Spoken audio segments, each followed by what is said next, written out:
Hello guys, ఈరోజు తెలంగాణలోని బైరాన్పల్లి అనే గ్రామం గురించి మాట్లాడుకుందాం.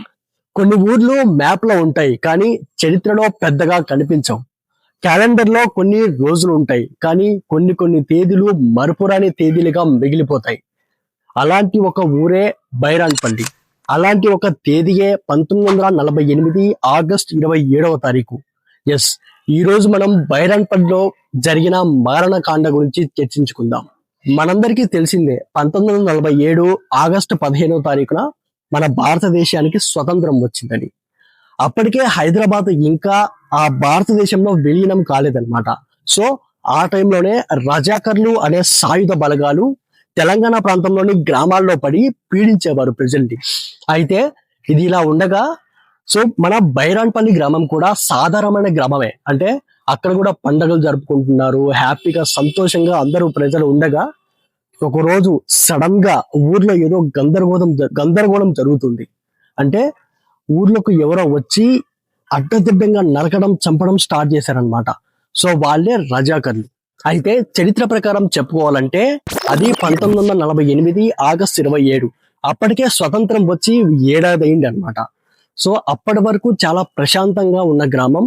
సో ఆ రోజు నార్మల్ గానే అందరూ నిద్రలేశారు, హ్యాపీగా పండగలు చేసుకుంటున్నారు, పొలాలకు వెళ్తున్నారు, అంతా బాగానే ఉంది.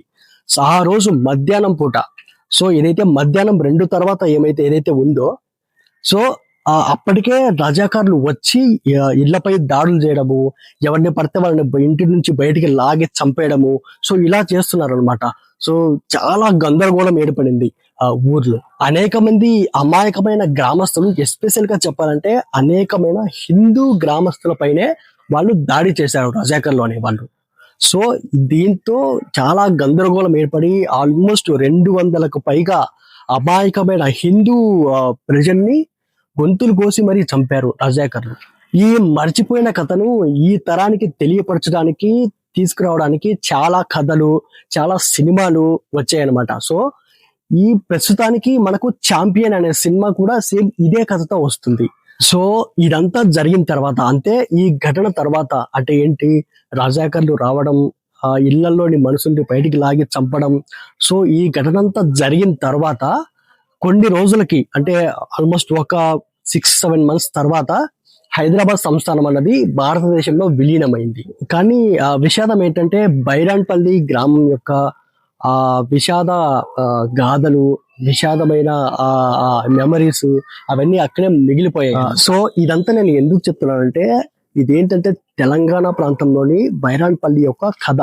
అంటే నిజాన్ని అందరూ మర్చిపోయారు అనమాట. సో అలా మర్చిపోకుండా ఈ కథను, ఇది కథ కాదు, జరిగిన రియల్ స్టోరీ మీ ముందుకు తెచ్చే ప్రయత్నం చేస్తున్నాను. సో ఛాంపియన్ అనే సినిమా ద్వారా ఈ కథని మన ముందుకు తీసుకొస్తున్నారు. సో చరిత్రను ఏంటంటే మనం మర్చిపోకూడదు, ఎప్పటికీ చరిత్రను గుర్తు పెట్టుకోవాలి. సో ఇలాంటి ఇంట్రెస్టింగ్ స్టోరీస్ కావాలంటే please like and subscribe to my channel. Thank you.